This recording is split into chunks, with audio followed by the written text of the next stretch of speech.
This is why I hate the freaking media. Paid buyer's agent editorial, 65k a year earner reveals smart move that got him 1.85 mil in property. Really? Now, old mate over here is obviously a buyer's agent, because who could spin a bullshit editorial like this? Earning 65k, has 3 properties, and check this out from Naviz Chowdhury, is only 30 years old. Now again, I'm not roasting him personally or trolling him. Kudos for him for doing what he's done, but there is some missing information that is not in that article that makes you believe that you can do it too, your $65,000 office worker. So right now, let's break this down, jump into the rabbit hole and see how deep this BS really goes. Jumping to my drawing board, we got old mate over here. He has 65k in 2019. And because he's from Bangladesh, there's always a strong emphasis on investing in safer assets. So he bought a property in Queensland for $418,500, basically a 3-bedder. He had a 12% deposit, which means he borrowed 90%, including mortgage insurance. The loan will be $376,650. And you got to throw in the underdog migrant story, which he borrowed $15,000 from his father, and then a convenient plug to his buyer's agency, InvestorKit, which with the success of his first purchase, he then bought a second one for $492,000 in Adelaide, and assume he borrowed 90% because he didn't say it in the article. The loan will be $442,800.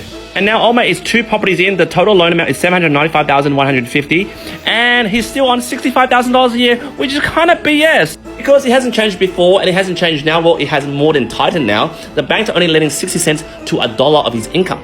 Which basically, if his income was $65,000, they shouldn't be lending him more than $650k due to DTI, which is debt to income ratio. But with 65k on these 2 properties, he's already borrowing $795,000.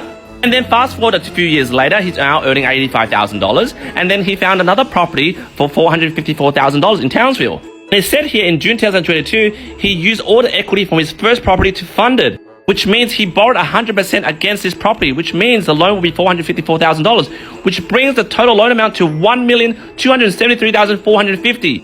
And he's still on $85,000. What the fuck? And a lot of you would say, hey Q, you haven't factored his current rental income from his 3 properties. Well, let's look at the article and break down the facts. The first property got $410 a week, which is 5% yield against the property value. Then the second one is $465 a week against the value of the property, which is 5% yield. And the third property is $510 a week, which is against the property value, is about 5.8% yield. And then that works out to be $72,000 of rental income per year. And you may say, hey, that should service his loan, right?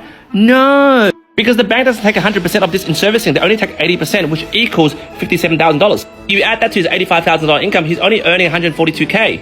And here's the kicker. In this lending environment, the bank is assessing at 9% to 9.2% assessment rate. But if I use a 9% assessment rate, this assessment rate will kill all these 5% yield forever into the abyss of oblivion. You haven't factored in that all these properties are investment properties. Well, where is old mate living? Living at his parents' house? Is he renting?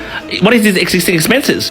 Telling you right now, to service a loan of 1.273 at the moment as a single applicant, he need at least 160k base income, plus the rental income that he will be declaring, unless there is something fishy in the paperwork of the banks. I'm not saying old mate did something untoward in terms of lending. I'm just saying right now, he's not earning 85, 65. He's probably earning good moolah over here, because through the media, he gets a lot of clients who listen to that story, pay $15,000, $25,000 per person, bing, bing, bing, bing, bing. His income is around maybe $200,000 a year, which is the reason why this article got me shitty, because you should say, not $65,000, $250,000 a year earner, bought 3 properties and now it's worth $1.85 million.